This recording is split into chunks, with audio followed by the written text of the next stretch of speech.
We heard from partners across the region, from cities, from advocates, that folks really needed some information about how green infrastructure can be tracked and monitored and incorporated into planning.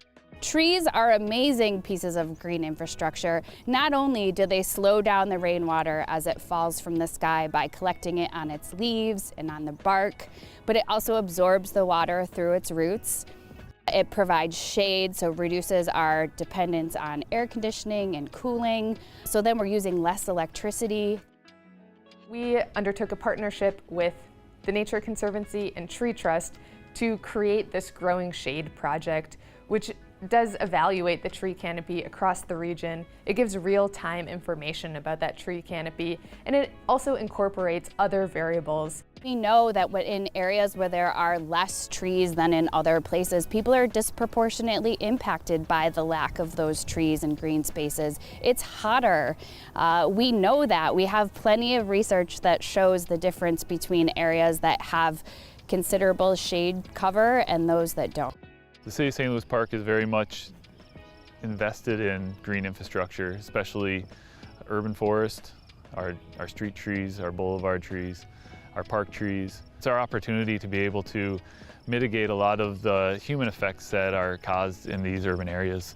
It's really hard to persuade people using anecdotal evidence, but when you have planners or budget people or city government officials making decisions about where to allocate resources, you need to have the kind of data that the Growing Shade tool provides.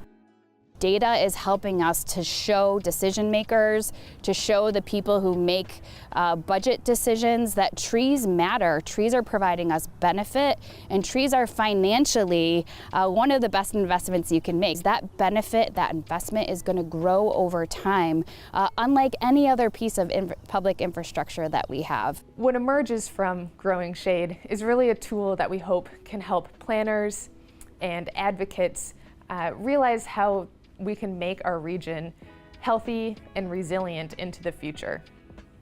I think having that information is going to be pivotal in the world that we make for tomorrow. Why am I playing the long game? It's the only game there is. The negative health impacts of climate change, hotter summers, bigger storms, people dying of heat stroke, the kind of drought we had last year, that's getting to be a shorter and shorter game. What we have to do is act now in order to forestall the longer term effects, which will truly be disastrous, both for this neighborhood and across the region.